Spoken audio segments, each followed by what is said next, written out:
very good afternoon, everybody, and thank you so much for joining us once again for this, the 2021 Survivor Men's event, which we are holding virtually once again. And I think we're becoming somewhat of experts in holding these events in this format as a result of obviously the COVID pandemic. Island Hospice and Healthcare brings you this event every single year in the interest of improving all of our health. And yes, it is a Survivor Men's event, but since we started hosting these virtually, we've actually had a few attendees who are ladies. So I'm going to say good afternoon, ladies and gentlemen. On behalf of the entire team at Island Hospice, my name is Barry Manandi, and I'm privileged to be your host this afternoon. Before we get into our first speaker, of which we have two this afternoon, of which I'd like to thank them, Dr. Hosea Mapondera, as well as Professor Dixon Chibanda, who will be our speakers today. And then we'll, of course, we'll open up for question and answer. But before we hear from them, we'd just like to thank our sponsors and partners, obviously the Friendship Bench and Men's Health Clinic International, who have graciously given us our speakers today. The Zim Papers Group, Zol Zimbabwe, Mike Garden, Bamba Zonke, Joseph Bunga with his Area 46 business, as well as Nigel Mugamu of 263 Chat. So the first speaker we'll hear from this afternoon, and we intend to be right on time. We try to start as close to 1 o'clock as we did, and we'll finish as close to 2 o'clock as we promised to, so that you can continue with your day. Dr. Hosea Mapondera is a medical practitioner with over 10 years experience of working in healthcare. He's the managing director of the Pepper Tree Clinics, which include Pepper Tree GP Rooms, Men's Clinic International, Dermacare Skin and Hair Clinic. He will be our first speaker today, and then we will hear from Professor Dixon Chibanda. Dr. Hosea Mapondera, thank you so much for firstly accepting this invitation, and then secondly for your presentation and spending this time with us. It's over to you. Right. Thank you for having me. Good afternoon, everyone. I am Dr. Hosea Mapondera, and I'll be taking you through our first presentation. It's a very interesting topic. A lot of men are should I say, averse to speaking openly about this condition, and we'll be talking about erectile dysfunction. Erectile dysfunction, right? So what is erectile dysfunction? So basically, erectile dysfunction is a failure to attain or maintain an erection. So it's either one, you actually cannot conjure up an erection after being stimulated either visually, olfactorily, or tactilely, or you cannot maintain the erection after you've had one. So this is what we call erectile dysfunction. Now, erectile dysfunction is more common than you would imagine. It actually affects between 10 to 52% of all men. It is more prevalent with increasing age. It is also more prevalent with certain diseases, and we're going to look at some of those risk factors a little later on. An interesting thing to note about this condition is that it is more common in diabetics, diabetes mellitus, with about 52.5% of men with diabetes presenting with this problem. And it is also very common in men with vascular disease. That means men with hypertension, coronary arterial disease, and so on. Now, in order to understand about erectile dysfunction, we need to have a bit of understanding on how a normal erection comes about. We need to have an understanding on how a normal erection comes about. Now, a normal erection is basically the end point in a complex interaction between your nervous system, your vascular system, your hormonal or endocrine system, and the various structures within the organ, the male organ itself. Now, just to simplify it, what typically happens is when you're stimulated as a man, you are either stroked or someone whispers sweet nothings into your ear, and so on.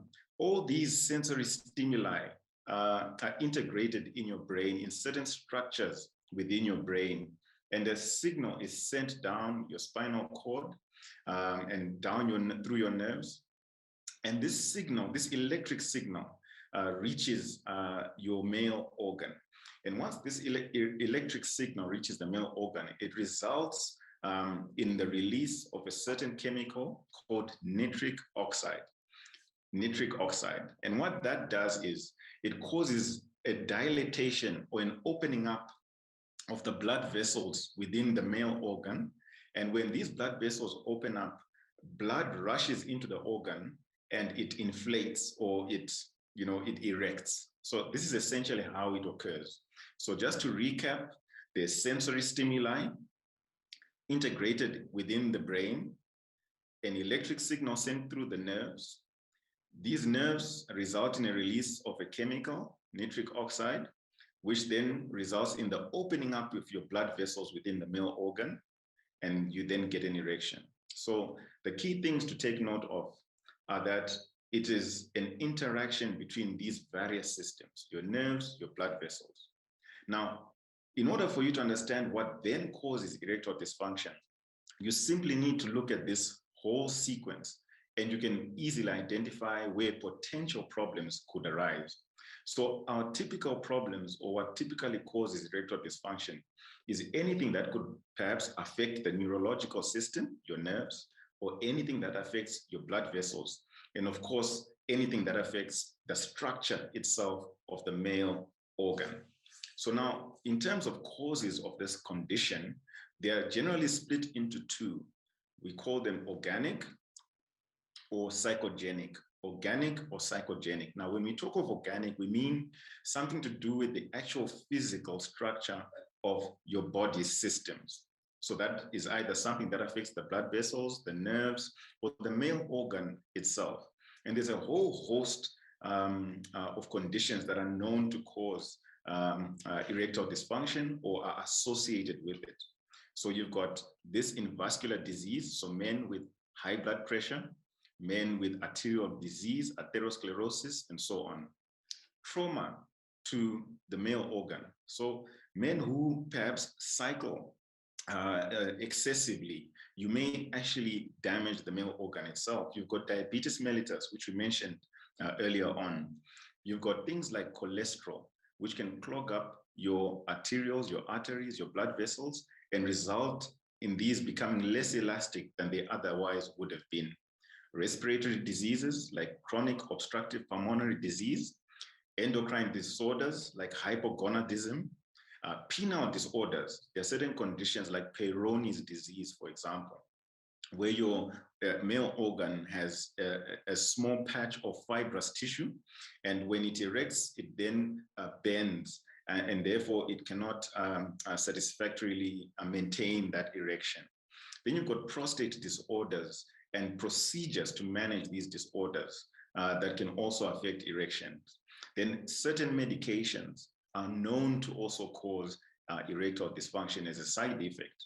Some of these are antihypertensives, antidepressants, and anti-ulcer medications. And of course, certain lifestyle diseases that affect or increase your chances of getting all these organic problems. Then, of course, we've got things like psychogenic causes, like depression and post-traumatic stress disorder. Now, when it comes to diagnosing erectile dysfunction, you need to have in place a certain sequence of steps that you take as a clinician in order to determine the diagnosis. And these steps include basically taking a history. And when you take a history, you need to take a sexual history, which is best administered through a questionnaire. And this questionnaire asks a number of questions about when the abnormality began, how frequently it occurs, if there are any other issues associated with that. Then you take a medical history where you're basically asking whether someone has any of those chronic conditions we spoke about. Do they have diabetes mellitus? Do they have hypertension?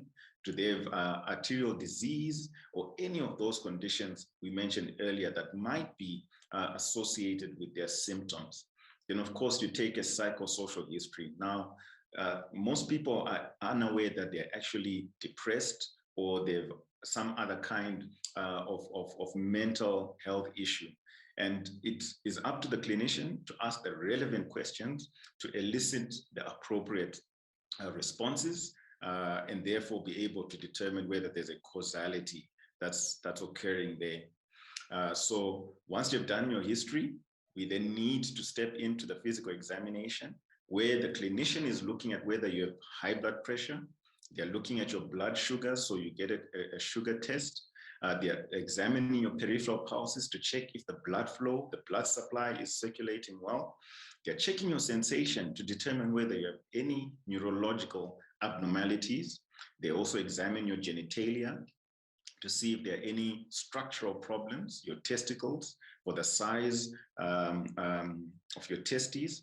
They look at the tubes that conduct the sperm and so on, and see if there are any abnormalities there. And of course, we need to do a prostate examination. Now, after the history and examination, we then proceed to carry out a number of tests. Most of these are not actually carried out once the diagnosis is made or an indication is made, but some of them are very important. Like, for example, our HbA1c, that's a measure of your control of diabetes mellitus, is very important. Your lipid profile is also very important. Your prostate-specific antigen is another important test, and hormonal screening, that's to check for your testosterone levels. Now, in terms of managing erectile dysfunction, there are a number of modalities that need to be considered when you manage this condition. Number one, sexual counseling is very important.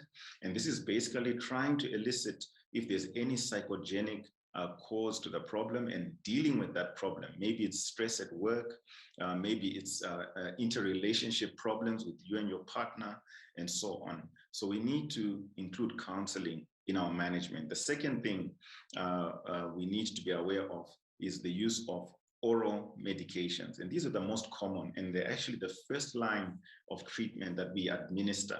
And some of these medications, I'm sure you are aware of them, the phosphodiesterase type 5 inhibitors, like sildenafil, which you know as Viagra, vardenafil, tadalafil, or avanafil. And what these oral medications do is, when you swallow them, they're dissolved in your gut and absorbed. They then circulate around in your blood system and eventually reach the male organ and result in a vasodilation or an opening up of those blood vessels, and they enable you to get an erection. Now, if these oral medications are not working for you, or you've got severe side effects, or you're on certain medications that preclude your use of these, we can then go into the invasive procedures and treatments. Some of these include vasodilators, like our Prostadil, which is very effective with 94% cure rates, papaverine and phentolamine. These are injected directly into the male organ, into the blood vessels, the corpora cavernosa, that's what we call them in medical language. But we inject these directly, and this can be done actually at home once you've been trained by your practitioner. Other treatments that are available are the medical urethral system for erection, whereby you take our Prostadil and you take this as a small tablet that's inserted into the urethra. It dissolves in the urethra and is absorbed into the bloodstream, and it results in vasodilation. Then we also have implants that can also be used. These implants are used, especially if all these other procedures have failed, where you actually insert an inflatable prosthesis into the male organ, which can be inflated just prior to a sexual encounter.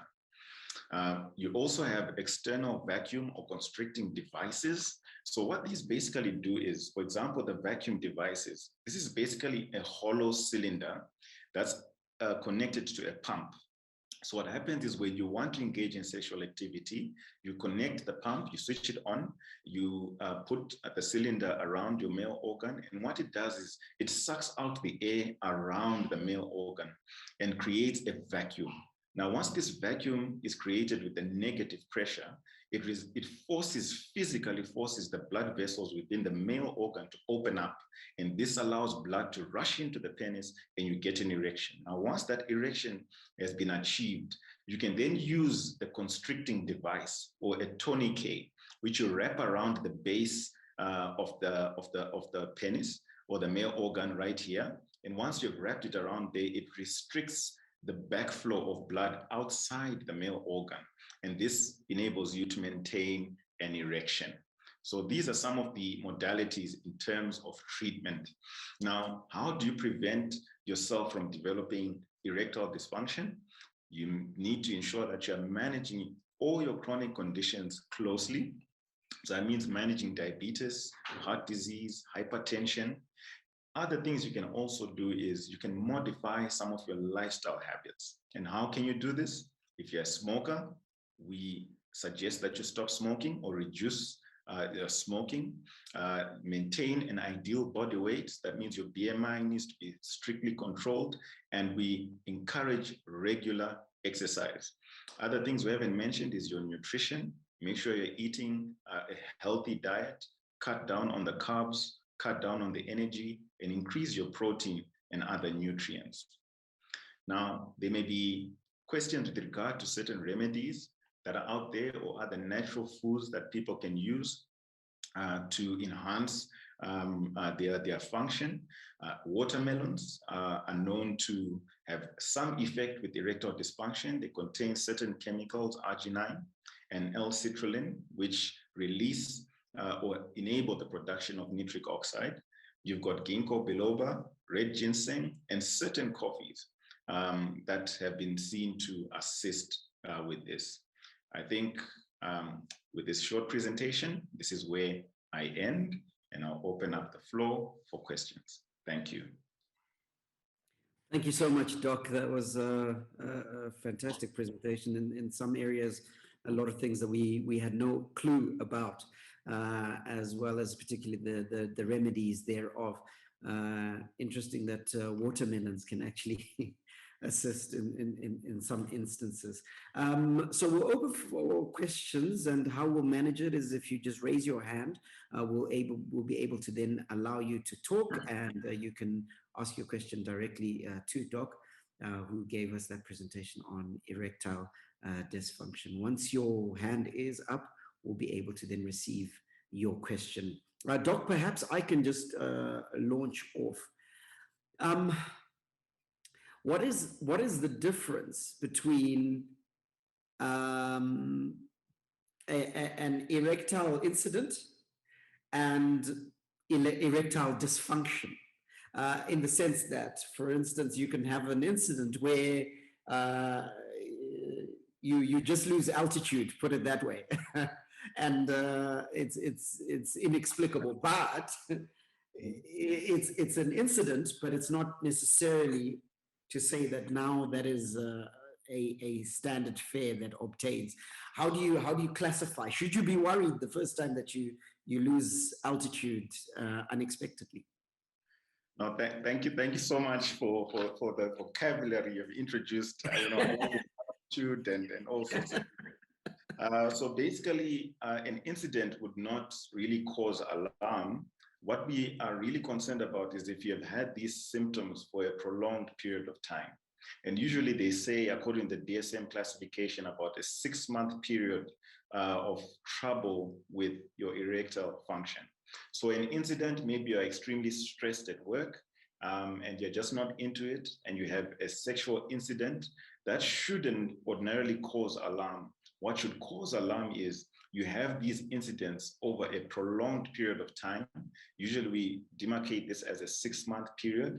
And also you notice that you're not getting erections during the nighttime. So men at night typically get erections frequently during the night, and especially in the early morning. So if you notice that you're not getting these, or you're not getting erections in the early morning erections, then we certainly have an issue that's going on there.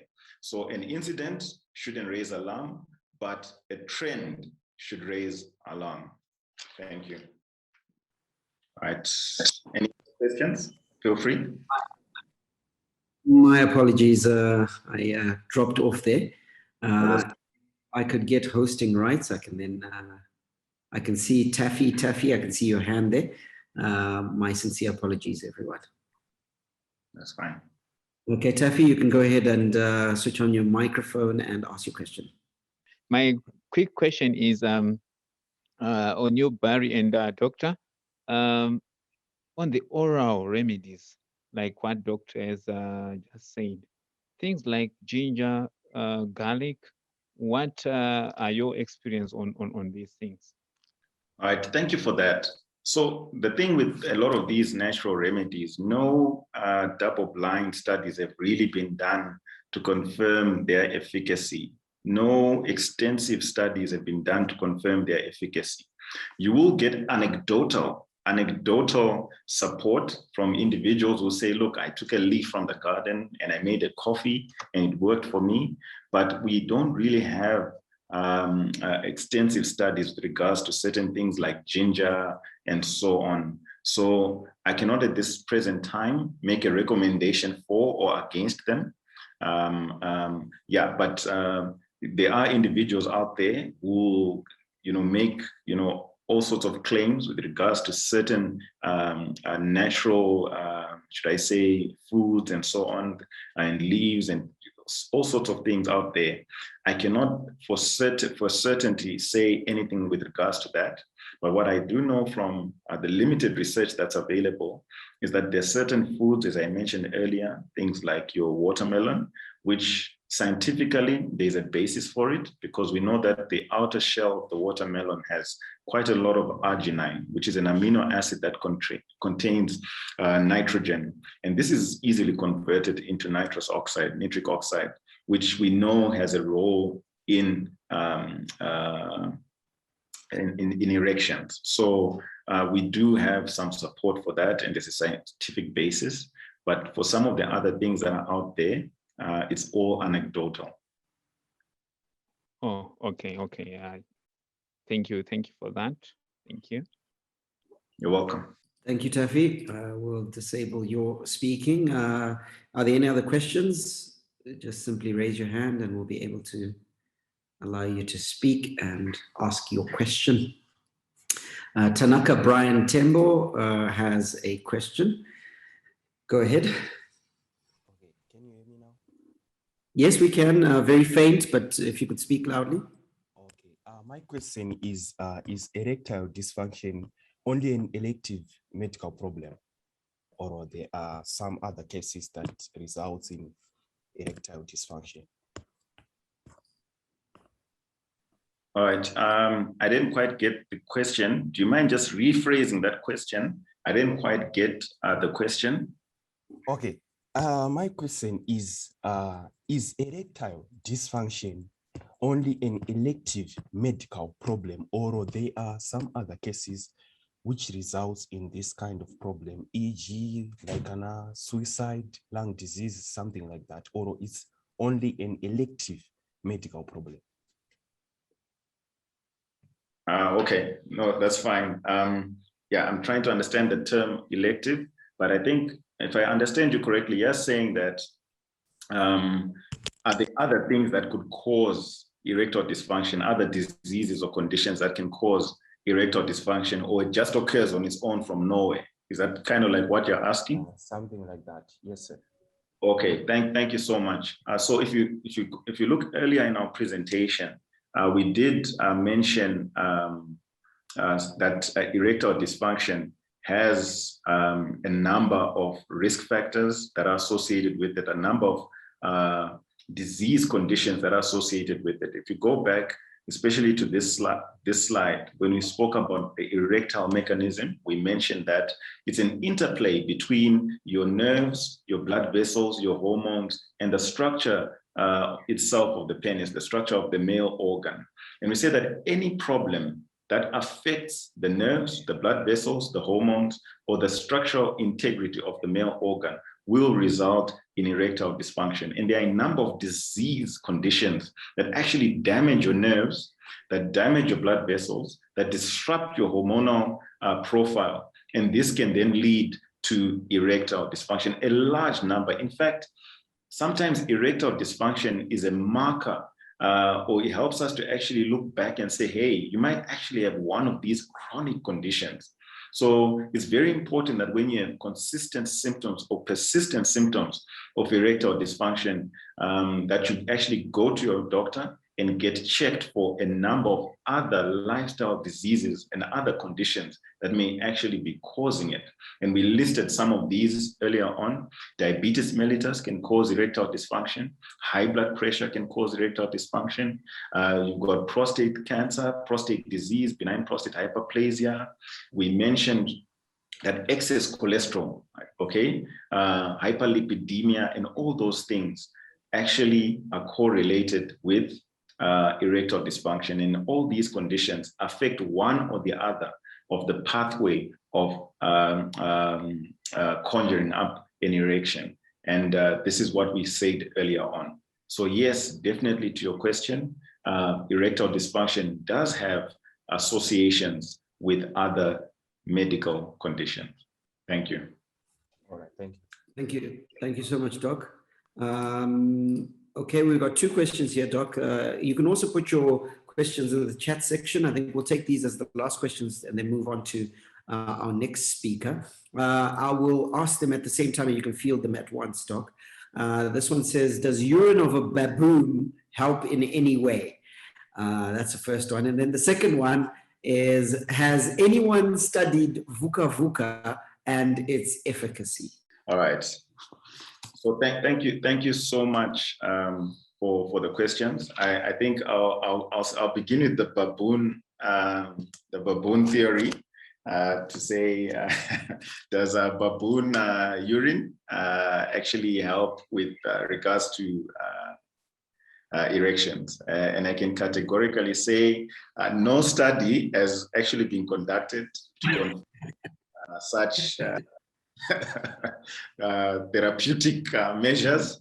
I would not recommend it because, as you have seen with some pandemics, like we're currently experiencing the coronavirus pandemic, you may actually get certain conditions that may switch over from being in the baboon, and you may actually contract some other virus, and we may become the epicenter of an outbreak of something or the other. So I think with regards to baboon urine and so on, I would say let's wait for scientific endeavor to guide us on that one. No, thank you on that. So I would say a categorical no at this point in time because there's no evidence. With regards to VUCA VUCA and all sorts of these other foods that are said to have some kind of properties. Now the thing with VUCA VUCA and some of these foods is they contain one or another of these nutrients. Remember, we mentioned that when you have an erection, it's a complex interplay between the hormones, the nerves, the blood vessels, and so on. So you get a number of, should I say, chemical elements within VUCA VUCA that may positively impact one or the other of these mechanisms, either the hormonal mechanism and so on. Again, no study or research has actually been done to confirm that it actually has some active ingredient, but the supposed mechanism is that VUCA VUCA probably has one or two nutrients that positively impact the production of nitric oxide. And we know that this is the chemical that's important with regards to opening up your blood vessels and enabling you to get your erection. So this is, one of the purported mechanisms that have been mentioned with regards to VUCA VUCA. So I think that should answer your questions. Yeah. Brilliant. Thank you so much, Dr. Hosea Mapondera. As we said earlier, who is he's a medical practitioner with over 10 years experience of working in healthcare. He's the managing director of the Pepper Tree Clinics, which include Pepper Tree GP Rooms, Men's Clinic International, Dermacare Skin and Hair Clinic. Men's Clinic International is located on Samora Machel, am I right, in Eastleigh? So if anyone would like to go through and consult, and we hope that you do, go across to Men's Clinic International. They also assist with other ills that affect men, such as premature ejaculation, am I right, Doc? And elements such as that. Maybe later, if we have a few moments, you can then let us know how long a man is supposed to last. But I think we'll move on to our next speaker for now, and that is Professor Dixon Chibanda, the director of the African Mental Health Initiative, AMARI. He's the founder of Friendship Bench Program, a cognitive behavioral therapy-based approach to kufungisisa, and that is depression. Professor Dixon Chibanda is an officer and a gentleman. He went to probably the best high school in the country. Professor Dixon Chibanda, take it away.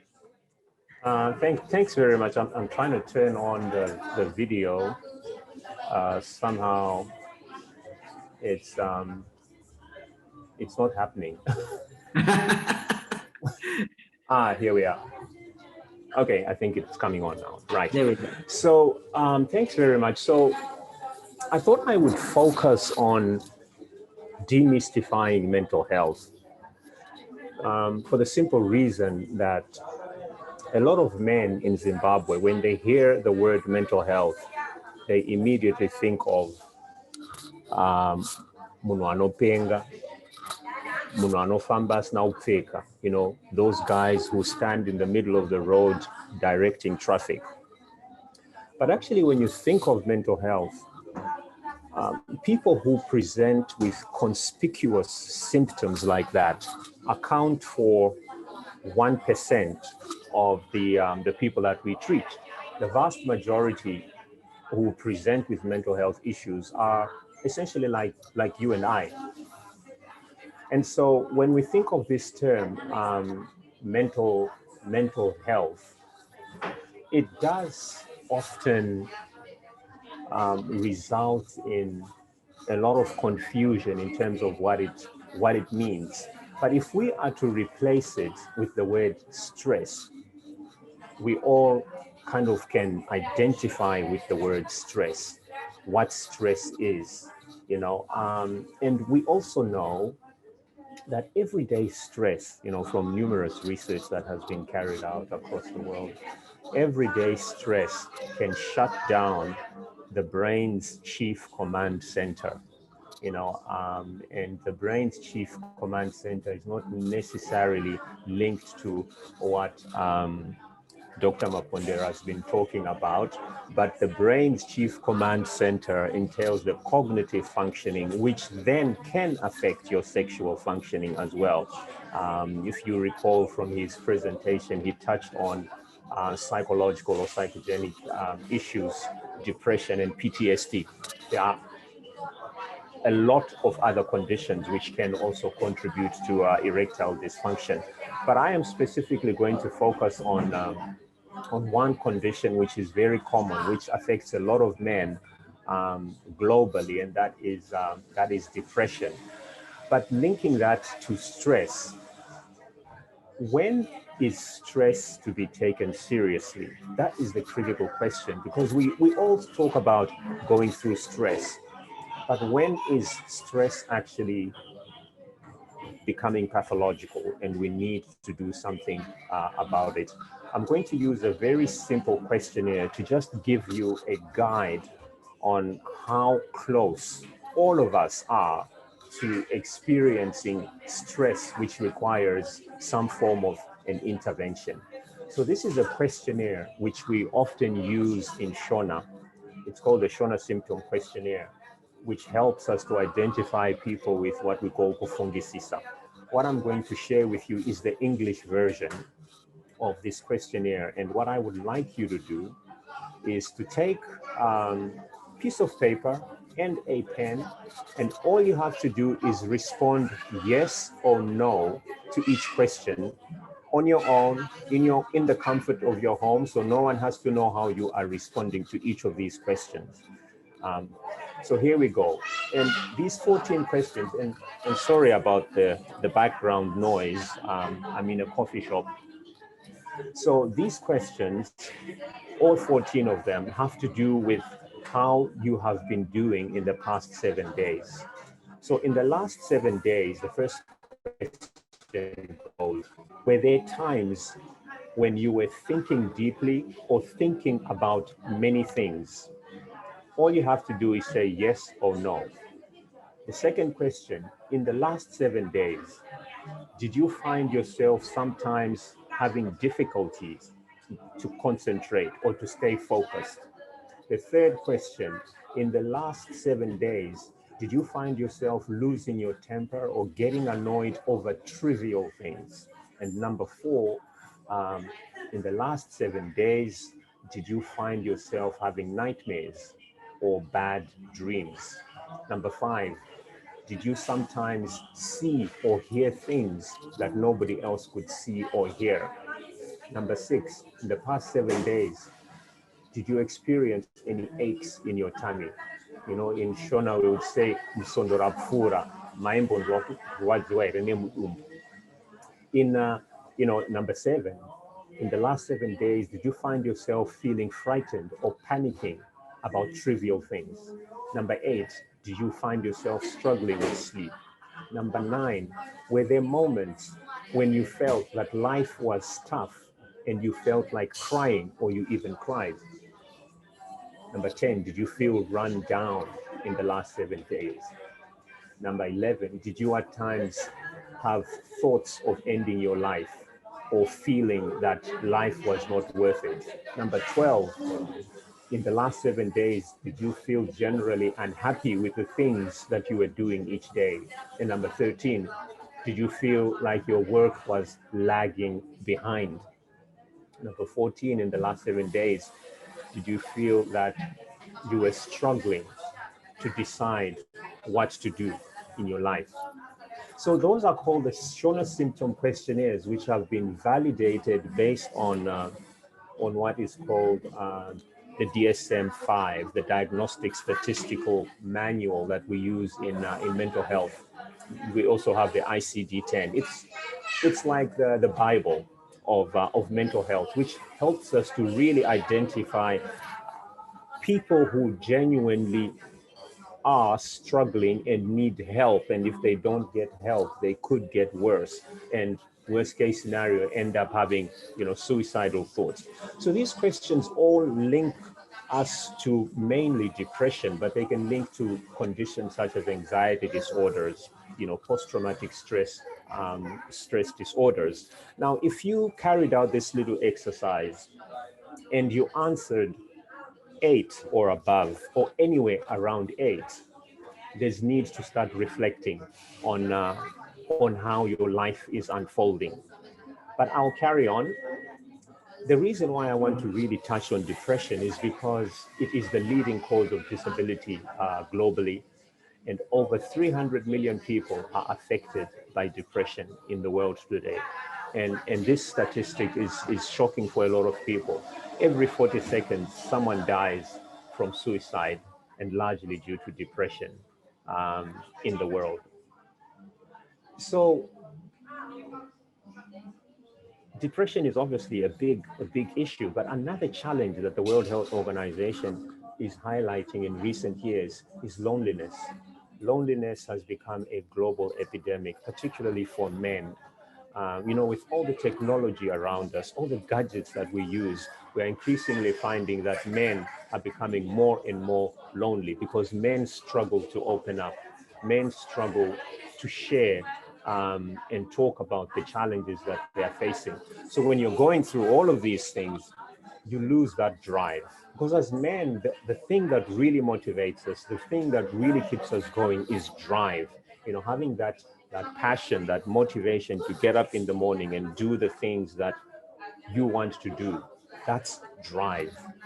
What is it that enables us to have drive so that we can prevent or avoid having depression or kufungisisa or scoring 8 and above on on the SSQ, on that questionnaire which I shared with you, studies show that one of the most critical factors is purpose. Having a sense of purpose in what you are doing and what you do in your life, because when you have purpose as an individual, you have a sense of belonging. And when you have a sense of belonging, there is direction, there is meaning in your life. The other thing is mastery. Understanding your limitations and your strengths as a human being. So what is it that I really am good at and passionate about? And grow with your passion, grow with that which you are good at. Often you find men trying to do a lot of things, and of course Zimbabwe is struggling economically, but trying to do a lot of things is not always the best way to have drive. It's one way which has consistently been shown to actually compromise your ability to have drive. And the other thing is autonomy. That is the ability to have the freedom to grow internally, to nurture the essence of who you are as an individual. So these three components help us to stay focused. When we have that drive, we then look at what we call the anchors. What are our daily anchors? And Dr. Mapondera mentioned some of those anchors, like physical exercising. Every man, regardless of your age, regardless of your limitations, should make exercising a main anchor in his life. Because when you exercise, you address a lot of problems, including the cognitive dissonance that often comes with scoring 8 and above on that questionnaire. And so this is really my small little take-home message. I'd like to conclude by sharing a quote from my favorite writer, Maya Angelou.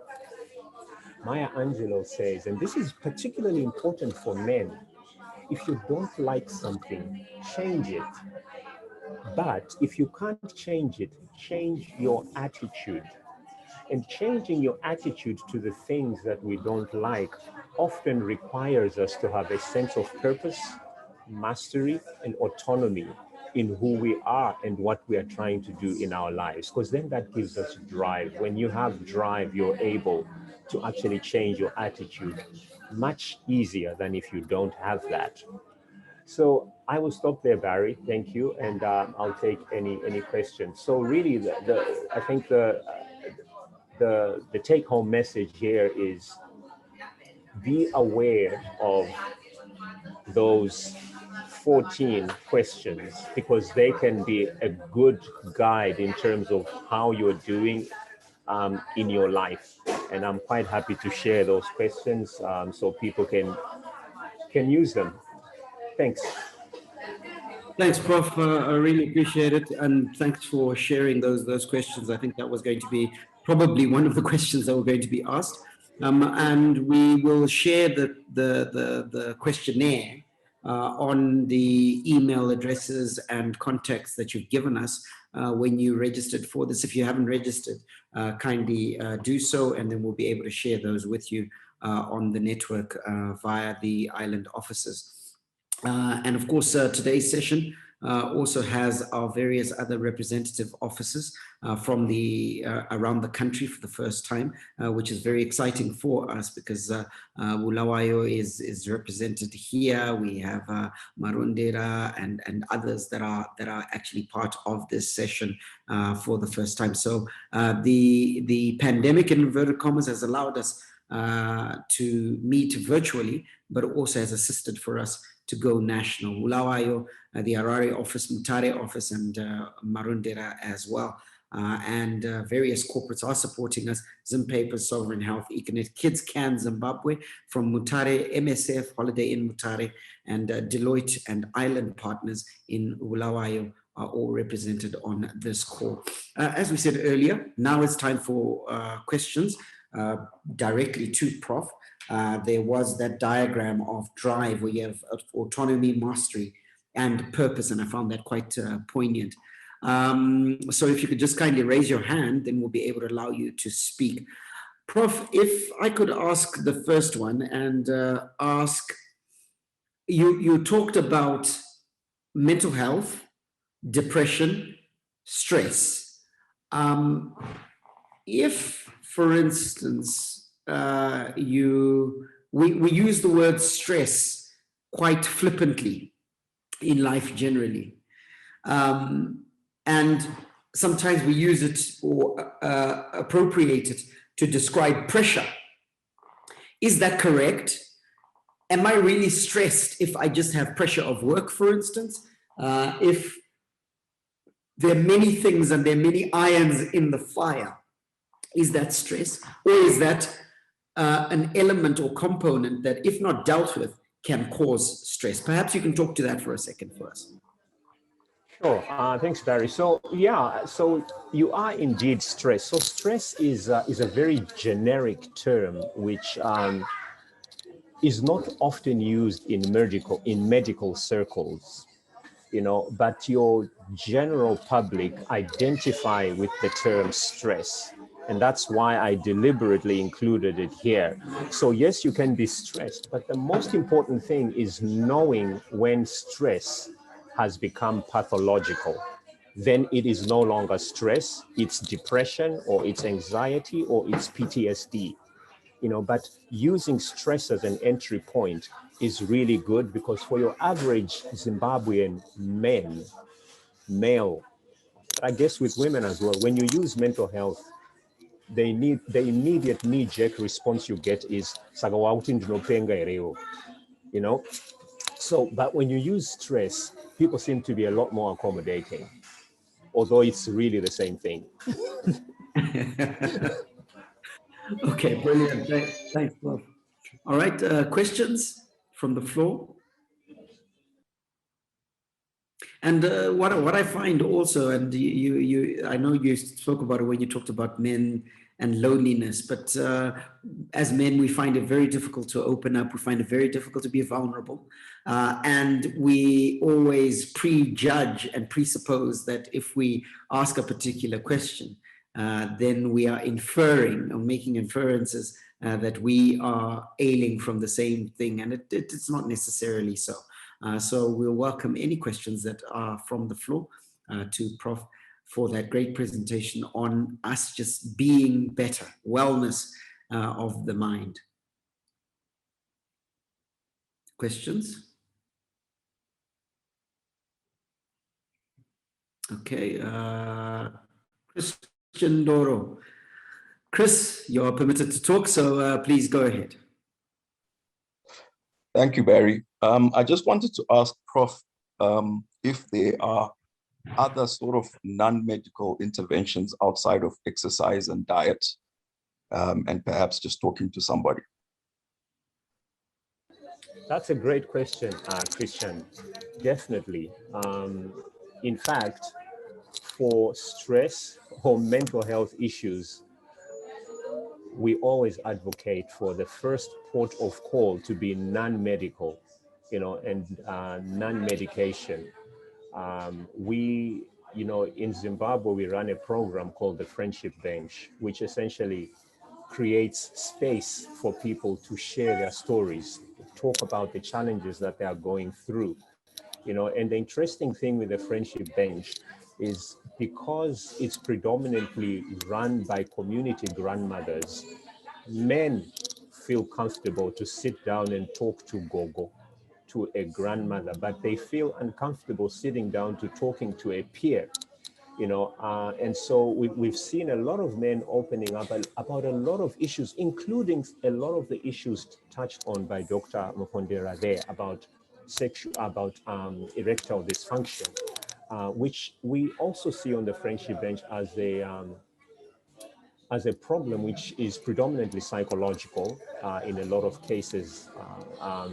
You know, for instance, being unemployed, not being able to bring enough money home, you know, and and also intimate partner violence. A lot of people think that when we talk about intimate partner violence, it's men beating women. There are a lot of men who are being beaten up in their homes, you know, but because it's such a sensitive topic, you can't go and tell your mates that, you know, but they feel comfortable to then go and sit with the grandmothers on the bench and then they intervene. So the first port of call is talk therapy. Regardless of the problems or challenges that you're facing, talk therapy, finding someone that you can relate to and talk to. I always say every man needs to have a sagacious older person that they sit down with often to just touch base and talk about life. You know, I have a few guys who are much older than me who I will sit down with, have a cup of coffee, have a drink. Then you get an honest opinion about life and about a lot of things. The unfortunate thing is when we interact as peers, you know, we all want to outdo each other. And that's why most men find it very difficult to open up. But if you're dealing with somebody who's much older than you, who's seen it all, experienced it all, it's easier to open up. More so if you're dealing with a grandmother who knows a lot of things from the other side, you know. Yeah. Great. Thank you so much, Chris. Full disclosure, Chris is actually my brother. So that's why his mic was switched on. Now I'll disable your talking. All right, there are questions here. Sydney, I'm coming to you momentarily. Sydney, in fact, let's give you the opportunity to talk now then. Doc, we've got some questions in the chat section, which we'll address momentarily. Sydney. Okay, it's not actually Sydney. We are a team around one machine from our workplace, Generation Health. I see. Okay, great. So you can identify yourself. It's evidence from the same organization with Sydney's Generation Health. Great evidence. Go ahead. Okay, Prof.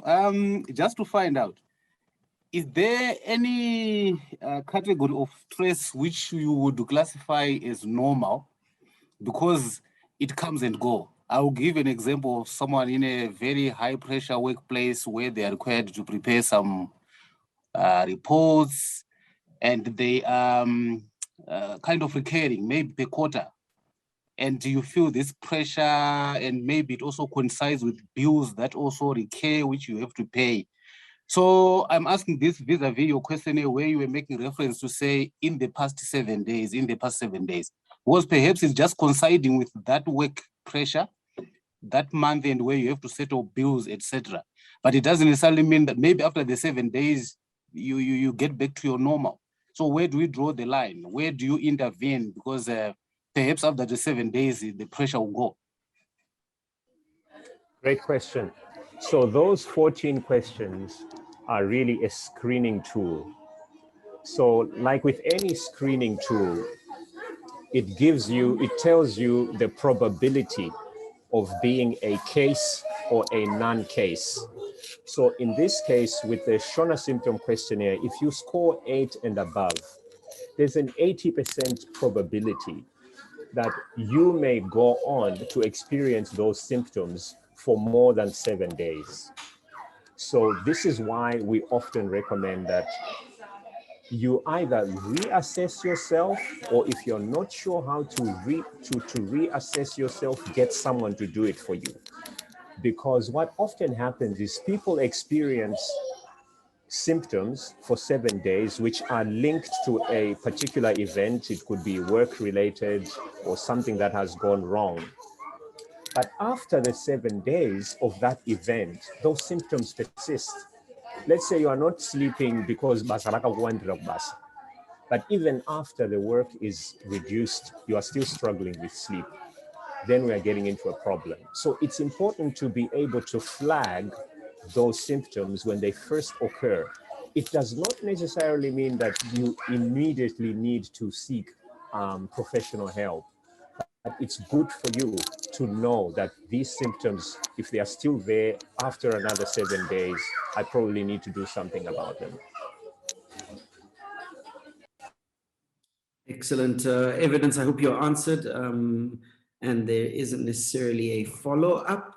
If there isn't, I'm going to disable your talking as well as lower your hand. Doc, if we can just address some questions in the chat section, and I'm going to ask us all colleagues to indulge us for another 5 minutes, and then we'll wrap it all up.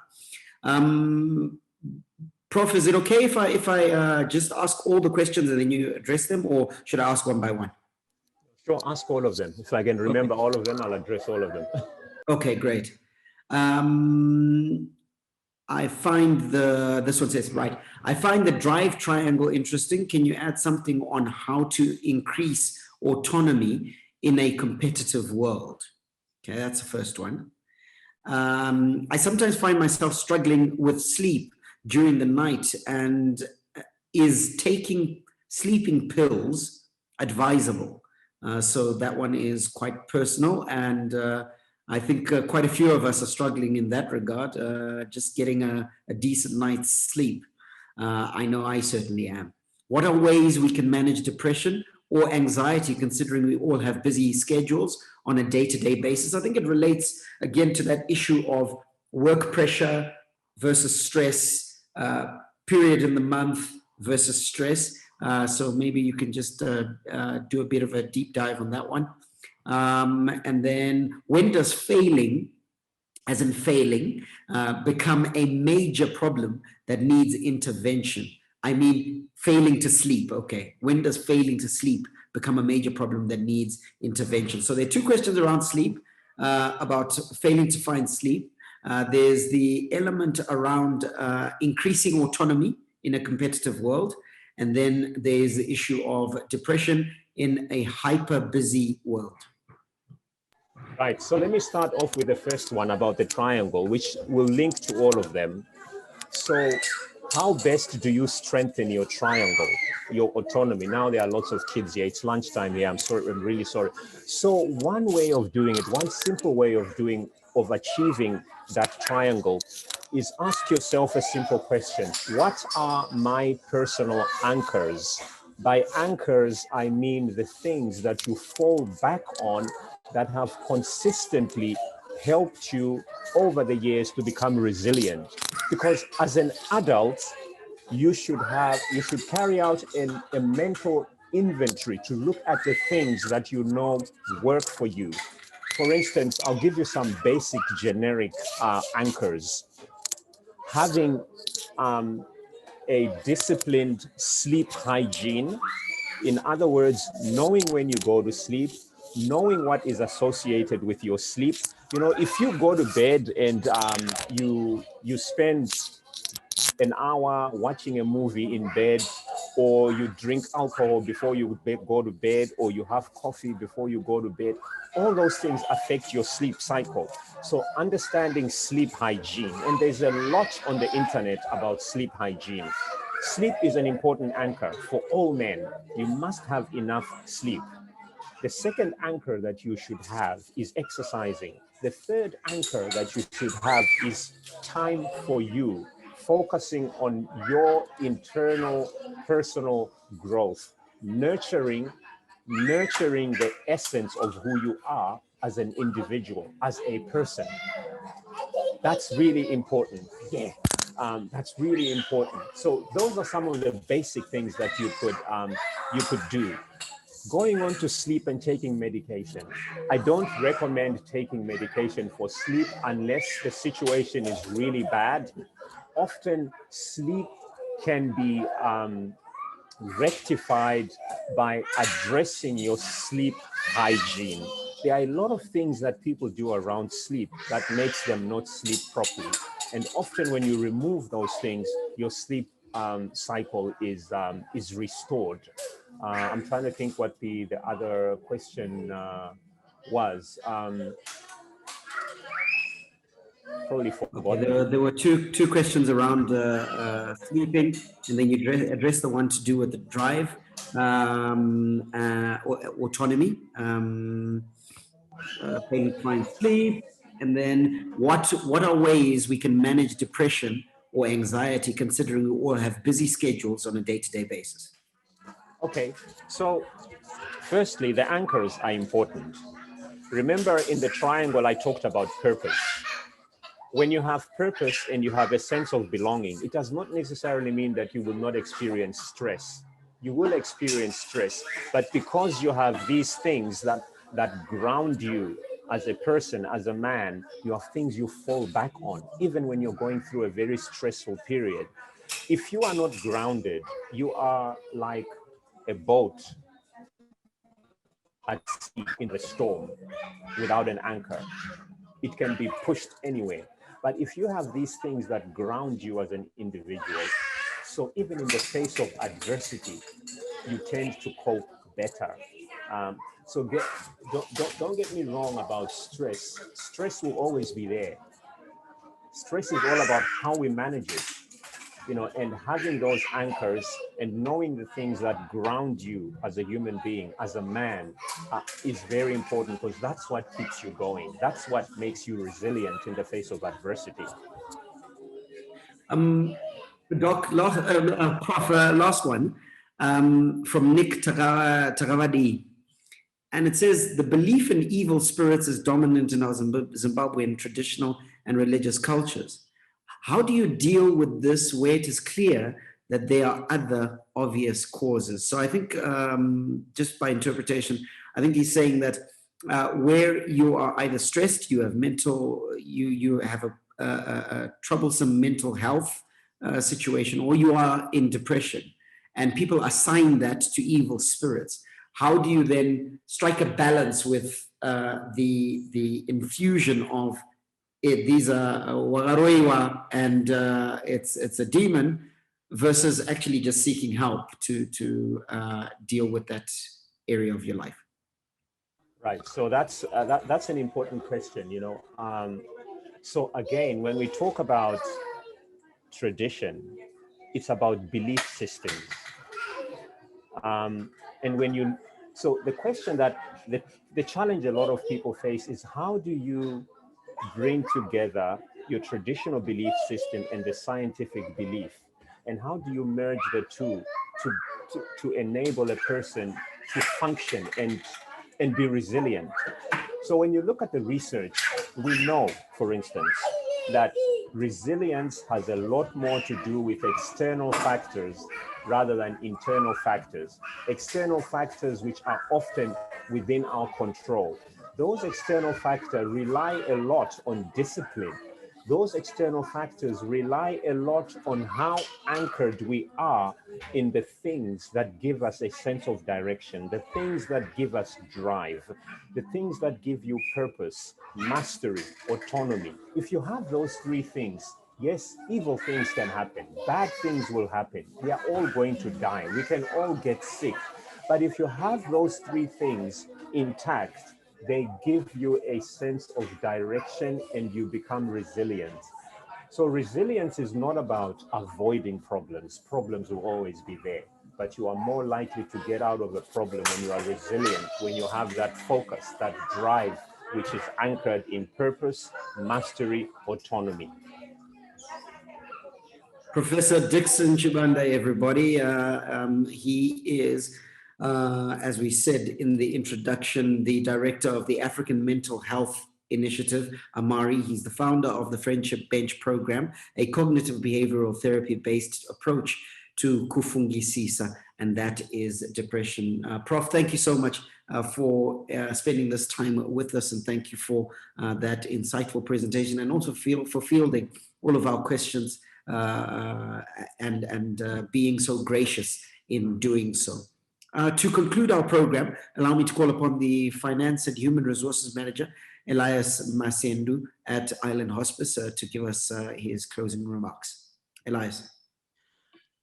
Thank you. Thank you, Barry. My task is a very simple task, to thank all the corporates. We have made this event possible, as well as all the participants. Without you, there was really no need to do this without you. I would want to encourage all the participants to spread the word. This is an annual event that we always hold on an annual basis. This is our way of giving back to the community to ensure that men who are pillars of families get timely help. We believe a healthy nation needs a healthy man. To our presenters, Dr. H. Mapondera and Professor Dixon Chibanda, thank you for the enriching discussions. I can assure you, you have not wasted your kindness. Men will never be the same again after attending this session. To Barry Menandi, you have become the face of Survivor Men's event. And I'll quote Elizabeth Andrew, who said, volunteers do not necessarily have the time, they just have the heart. You have the heart for Ireland, Barry. Thank you so much. I was actually joking with Wendy that next time just put Barry Menandi as an advert. They know that he represents Survivor Men. Thank you so much for your kindness. Thank you so much for volunteering to host this event. Thank you so much. I want to encourage people to follow us on our social media platform, Twitter, Facebook, Instagram. Thank you so much. Over to you, Barry. Thanks, Elias. Thank you so much for those kind words as well. And thanks to our speakers. Also, thanks to our partners and sponsors, the Zim Papers Group, Zol Zimbabwe, Bamba Zonke, Area 46, represented, of course, by Joseph Bunga, and 263 Chat, of course, Nigel Mugamu, and the great work that you are doing. But most of all, like Elias said, thank you so much for attending. We'll see you next year when we hold our event. But in between all of this, let's all look after ourselves and try to be as well as we possibly can. There are facilities and ways in which we can be assisted. As you heard, the Friendship Bench is available to us. And of course, Men's Clinic International in Eastleigh can also assist us, where we can also find out whether we have a problem or it is just one bad experience. So thank you very much to all of our speakers, and thank you so much. Wherever you spend the rest of your day doing, we hope that it's profitable. For now, may God richly bless you. That's my story, and I'm sticking to it. Menandi, out.